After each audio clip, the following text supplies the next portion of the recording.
Hello. Welcome. Happy Women's Wednesdays. Hope y'all are having a great Wednesday. Thank y'all so much for tuning in. I'll get started in just a few minutes. I want to give people time to tune in and join the conversation. Feel free to, comment along with your opinions, thoughts, questions, comments, and concerns in the comments. I'd like this to be a little bit more interactive than most lives.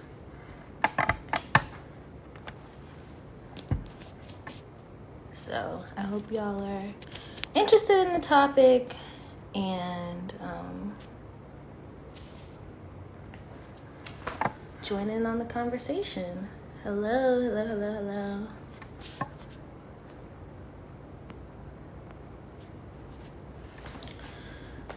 Talking about dating today. We're talking about choices, transparency, consent, communication, honesty, all that good stuff.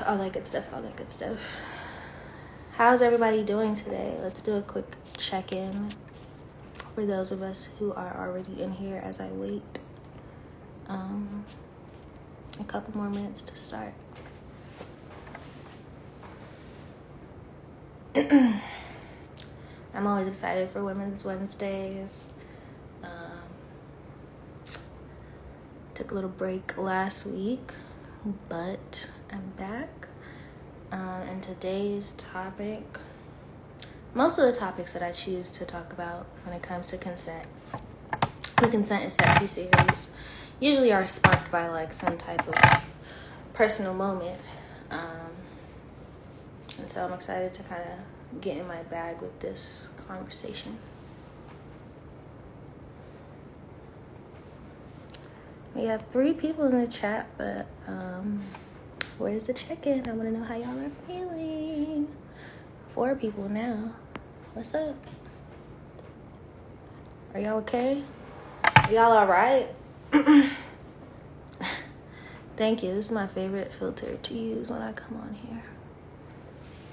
Hello, Kevian.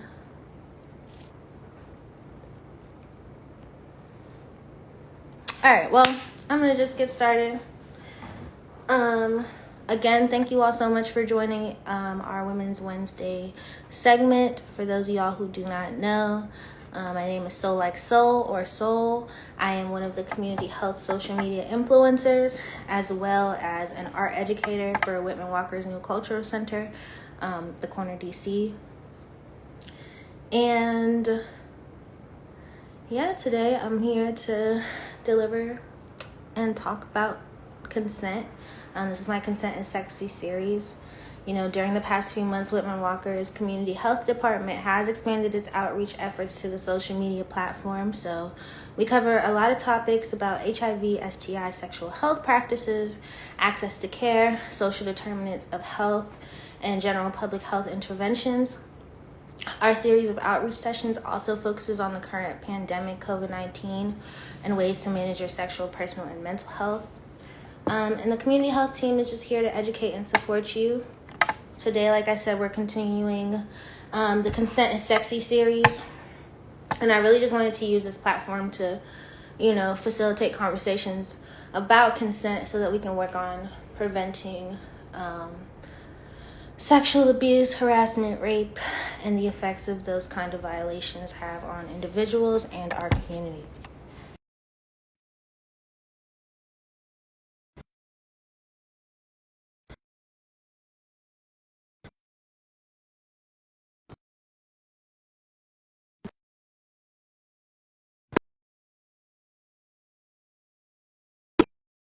Communication, consent, and how that relates to dating. So I want to start today kind of by defining and unpacking some of these terms, just so that we are all clear on what we mean and what I'm talking about when I use them. So let's just start by revisiting consent.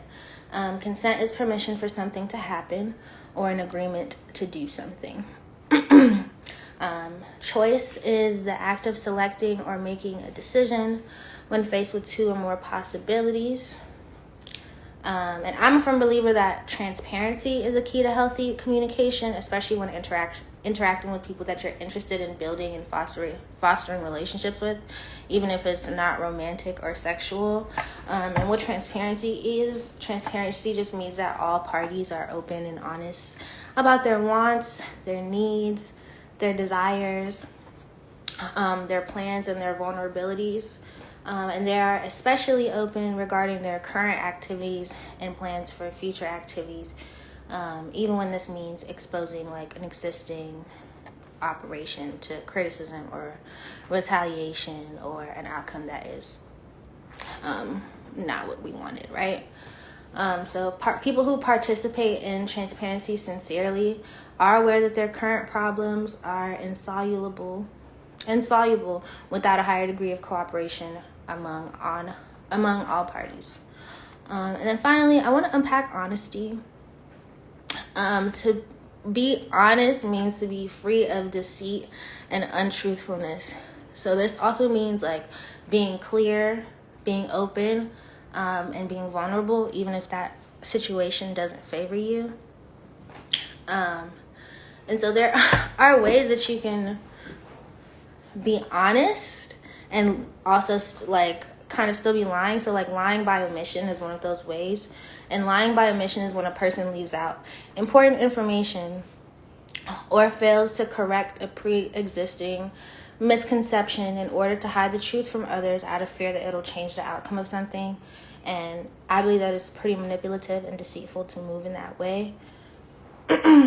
And a lack of vulnerability and transparency really hamper communication and destroy the safety that is expected in all close-knit relationships, whether they're friendships or romantic partnerships. And I also understand that lying by omission is not always intended to be harmful, but it is often thought of as an action undertaken to spare the recipient pain or embarrassment. But it can and probably will still have a detrimental effect on a relationship. So even if the damage isn't immediate, the information omitted will eventually surface, and the fallout from this can cause more problems than it would have if the information had just been shared immediately and accountability had been taken by the person who was sharing it. There are usually 3 reasons for people lying by omission. The first one is fear, being on the receiving end of anger, reprisal, or punishment, or just like, you're scared of the situation not going your way, not going the way that you want it to. And then there's guilt for the activity that caused them to lie in the first place. Then there's shame for their reputation being damaged or how they'll be perceived if the entire truth was known. But lying by omission really does breed mistrust. Once the person you've been hiding things from finds out, the likelihood of them trusting you again has pretty much gone out the window, and you have to build that trust back up.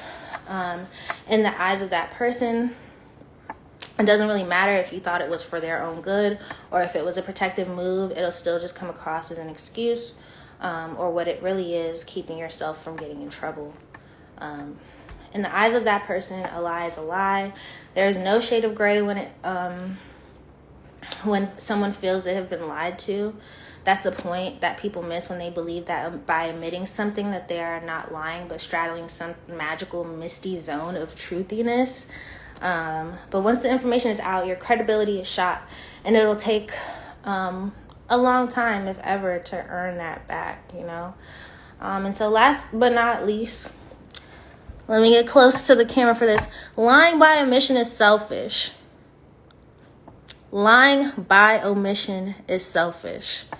Because, admit it, if you're lying by omission on a deep level, admitting something really isn't about the other person's feelings. It's about protecting yourself from looking bad, or protecting, like I said, again, like the outcome that you want. Like, you are keeping the power of having a choice, like you're making the decision, for yourself and for other people.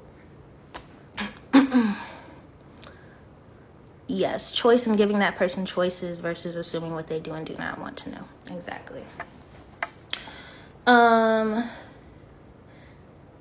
Yeah, so if you really have a hard think about the anxiety and fear that surrounds admitting a piece of information, 9 times out of 10 in your gut, you know it's about saving your own skin. Saying it was to protect the other person is often a cop-out. I'm sorry, just being a little real here. It's just a convenient way of deflecting your need to control the outcome of a situation where you could potentially be perceived negatively. So why do all this to yourself and the people that you care about? Nothing feels better than being able to look someone in the face knowing that you are being the most authentic version of yourself.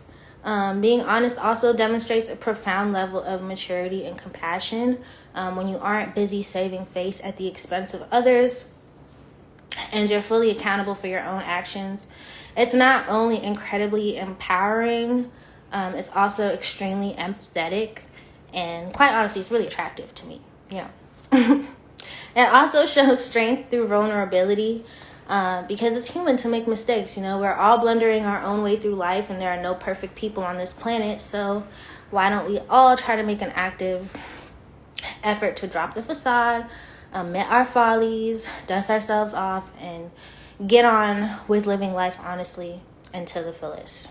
So let me bring this all back into the realm of dating, consent, and how all of these terms work together to create a healthy dating experience, right? So let's start with just the simple, let's start with first dates, right? So with first dates, I really want to encourage people to start asking the important questions, because it is the responsibility of your partner and the person that you are dating to be forthcoming and to share information that they feel is important. But let's face it, sometimes people are scared, like I said, and sometimes people decide to omit certain things in the first date for fear of not getting a second date, you know? So I feel like if you have certain things that are important to you that you need to know, like first date, to help you decide how you're going to move forward with this person, I really want to suggest that people are asking the important questions on first dates. So an important first date question: are you seeing other people? And I think it's important on the first date. And I think it's also important like in the preliminary phase before you go on your first date. I'm not really sure how people are meeting these days outside of like the dating apps. But there's usually like a prerequisite before you go on a date with somebody. You know, you're usually texting back and forth or on the phone or doing these little FaceTime dates and getting to know each other before you actually initiate a date. So I think, you know, asking during that phase whether somebody is dating, whether they're monogamous, whether they're poly, just so that you can understand what type of dating scenario and situation that you're getting yourself in, and how this person moves. Especially, we're in a pandemic, like, you know, first dates are usually pretty intimate, I would like to say. They can be fun, obviously, and they can be adventurous, obviously, but, you know, they're usually pretty intimate, and you're at some point going to be in a close space with this person. You might have an end of the night kiss. You might, you know, be closer. You might take your mask off at some point, you know, to eat a meal together. So I think it's important to know whether other people are involved, whether other people are in the equation, so that you know what you're being exposed to, not only for COVID, but in terms of your sexual health practices as well. Like if you're starting to date somebody new and you find out that they're also, you know, already dating someone, like that could help you make a decision about how you want to move forward. Like if that doesn't make you comfortable that they're dating somebody else and that they're physically intimate with somebody else, and you can make the decision to not engage with that person anymore. And that's where like transparency and choices really meet. And Yeah. So, like, if you're transparent, you're giving the person that you're dating a choice to make a decision to consent to dating you longer, because now they have all of the information that they need to make an informed decision. So yeah, there's that. So, like, always asking the questions that you need to know in order to make informed decisions. Making sure that you're doing your part and being transparent and letting other people know whether you're monogamous, whether you're poly, whether you're just having a good time, you're single and ready to mingle. Like, you know, set your intentions is what I want to say early on in your relationship, so that everybody knows exactly what it is. And it really just helps, like, people not get their feelings hurt. Because, for example, say you're dating somebody, you've gone out on a couple dates with this person and you didn't ask these questions, but your, like, feelings are now developing and they're getting stronger, and then you decide to ask this question and they're like, oh yeah, I'm actually dating like 3 other people, and your feelings are now involved. You know, you maybe been intimate with this person, maybe not sexually, but maybe you've all been making out and whatever it is. It's important that you know early on, so that your feelings are not hurt later on down the line, or you don't feel like, you know, you've been manipulated into a situation that you were not going to be comfortable with had they told you in the beginning. So when someone is giving their consent, they're essentially giving their permission or agreeing to a situation in which they understand the terms. So in an ideal world, one should always be given the opportunity to make an informed decision to consent or decline, after they all have the facts and know the potential risks and the rewards. And just, like, being casual and candid, like, it's also just good to know whether someone is dating other people and whether those other people know about you, because you never want to be in a situation where, like, you don't know that you're a secret, or you don't know that this person is dating somebody else, and then you, like, have this messy moment. Nobody wants that. We don't want anybody coming to anybody as I don't want to come to you as a woman, or come to you as a man, or come to you as a person like, yo, actually, I know you think you're dating this person monogamously, but actually I've been seeing this person for X amount of time. Like, that's just messy. We don't need it. We're having a safe and fun hot girl, hot boy summer, and we're going to be transparent and give people the opportunity to make choices, the best choices for them. Because consent can be applied to most of the decisions that we make as adults in everyday life. Like, yes, I would like to add avocado for an additional cost, or no, I'm not interested in filling out this brief survey. We give and ask for consent all the time. However, when it comes to relationships, especially new ones, many singles find it uncomfortable to assert and express their needs, pandemic or not. What you are comfortable with or not comfortable with matters. And if someone is unwilling to A, hear you out, and or B, respect your wishes / level of comfort, then that's on them, and you're probably better off without them. And I want to touch on this note where I said that many singles find it uncomfortable to assert and express their needs. And I really, really, really just want to encourage people to find a way to push past that uncomfortability and that anxiety and that fear of maybe looking nosy or wanting to know too much, like, or wanting to come off like clingy. Because I can say that I've delayed asking certain questions because I felt like, oh, I don't want this person to think that, like, I'm interested in being serious or monogamous or exclusive with this person because I'm asking this question. But, like, I just want to know. Like, I just want to know so that I'm being safe and I'm doing what I need to know. I need to do to keep myself safe and the people around me safe. And to, like, guard my feelings, right? But like I said, I've delayed it out of fear for like how I'll be perceived. And I just like hope that we can get to a place as a society that that's not the perception. Like if somebody asks you, you know, whether you're dating other people or being intimate with other person, I hope that you don't take it as like somebody being intrusive or being nosy, and you just think about, you know, what it could mean for them, you know. So yeah, I just really find it important to make sure that we're all asking the questions that we want early on and offering up any information that we feel is important for the other person to know, so that we can give an informed answer. Now let's break it down a little bit more in terms of COVID-19 and moving forward, even after the pandemic was resolved. Small talk and first dates. The first date phase of dating typically involves messaging and texting back and forth, and then initiating an in-person date. So you'll match or meet with someone, and then you have a brief back and forth, and then somebody typically initiates the date. Again, make sure that you are asking the important questions.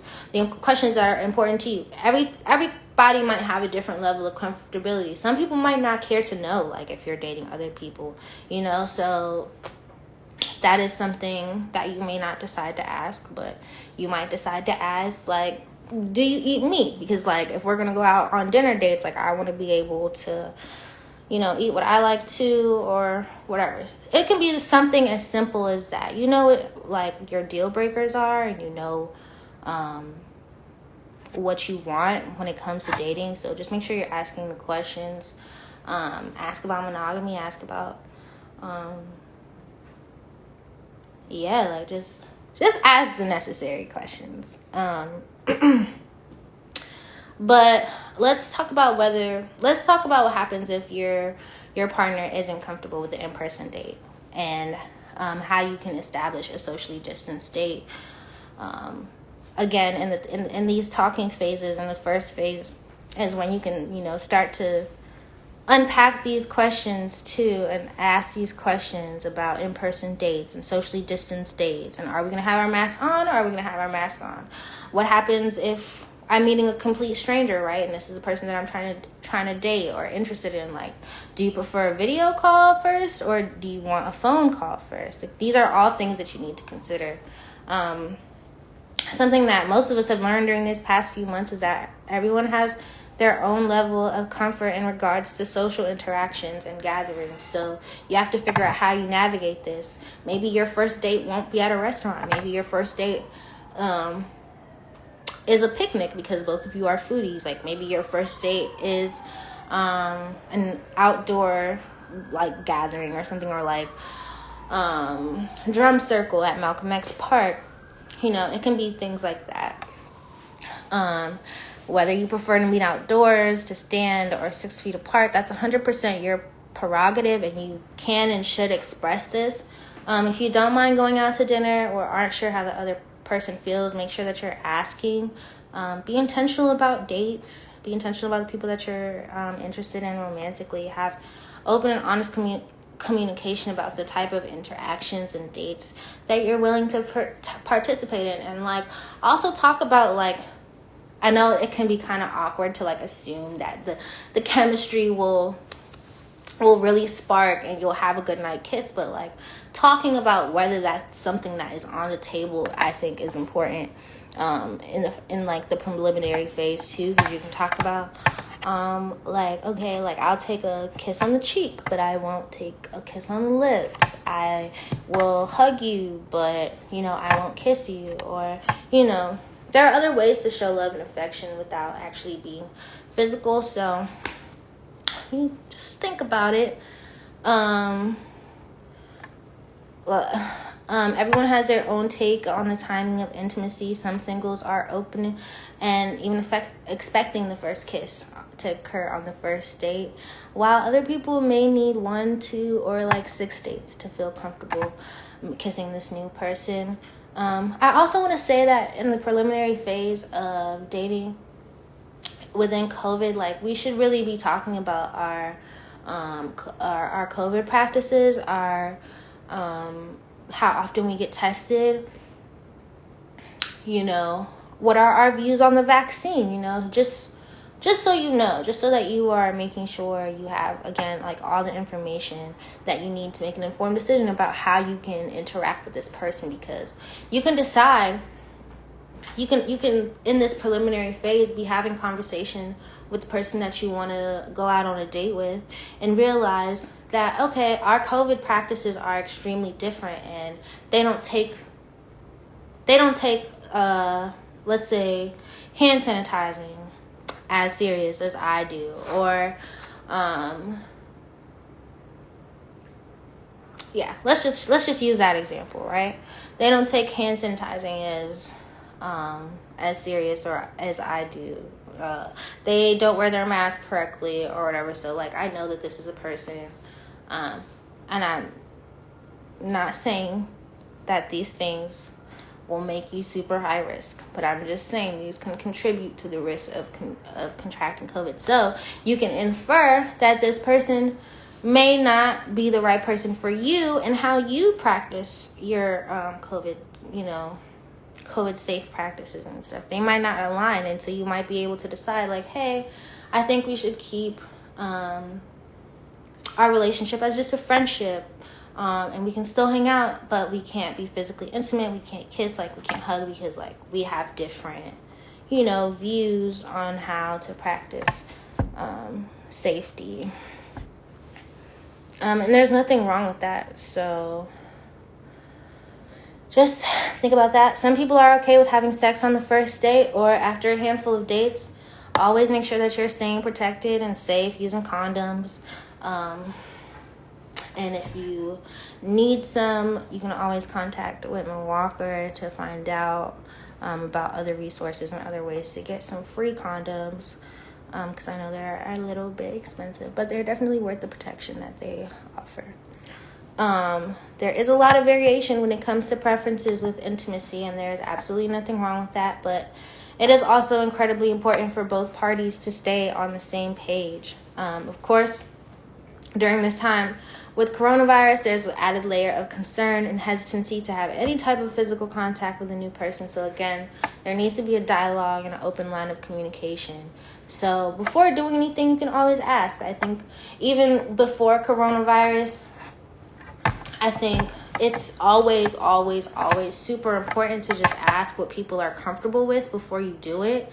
And even not even just with like physical contact, but even in conversations, like, are you comfortable talking about this? Are you comfortable with me doing, you know, like when it comes to physical contact, are you comfortable with me doing this? Can I give you a hug? Are you comfortable with kissing? Can I kiss you here? Some things to think about. In a healthy and mutually respectful relationship, a relationship of any kind really, both individuals should be able to express their expectations and their boundaries. And while this may seem obvious or straightforward, so many singles are having a really difficult time with being upfront and having this conversation. And it makes sense, you know, when you're newly involved with someone, you are still getting to know one another and filling each other out. So you may experience anxiety or even fear of how the other person might respond to certain questions or topics. Despite the uncertainty, please remember to stay true to yourself and what is important to you. If a new person in your life questions or challenges that is indicative of who that person is and their ability to respect your needs and wants. So get out there, communicate, and assert yourself, because regardless of the circumstances, your needs are important. They will always matter.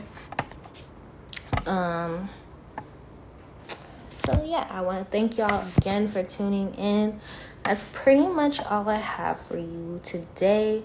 If y'all want to have more conversation about this, again, you all can find me on my personal Instagrams at SoulLikeSoul, SoulLikeSoul. You know, I'm really interested in having more dialogue about this. If you disagree, like, I would love to hear your perspective. As always, for free HIV/STI testing, you can call Whitman-Walker at 202-797-4439 to make an appointment. for HIV STI testing. And for COVID-19 testing, you can call 202-745-7000 or email appointments at Whitman-Walker.org. Please remember to stay up to date with all the CDC guidelines. Make looking into the best options for you as far as vaccines go. If you're interested in that, make sure you're staying tested, make sure you're still wearing your masks, socially distancing, and taking care of each other. Wash your hands for at least 20 seconds, sing the happy birthday song if you need to. Yes. Someone said, thank you so much for such an affirming and hopeful talk. Thank you for tuning in. I really do hope that this conversation has been helpful. I know that like just doing the research and coming up with the script has been helpful for me in like my personal life. But yeah, I look forward to having more Consent is Sexy series. Look forward to having the bag back when we can. So follow at Whitman-Walker, at Real Talk DC _ and at The Corner DC. We will be having a new exhibition open April 30th called Stay Alive to Life, and it is basically an exhibition in response to COVID. We'll be featuring a Polish artist named Piotr Szelaski. I think I might have butchered their last name, but I'm sorry. And he responded to COVID by creating illustrations for every day since the pandemic and the lockdown started. And so he has some really powerful black and white images and illustrations that will be up and down the walls of the corner. And we'll also have programming almost every day that we are open to the public. So please feel free to follow the Corner DC and to stay up to date with what we're doing, because the programming is going to be really diverse. Have some health and wellness, some panels, some film screenings. It'll be pretty fun, I think. A nice little place to hide from the cicadas a little bit when they come, if you're out on the town. Yeah, okay, that's it for me. Thank y'all again.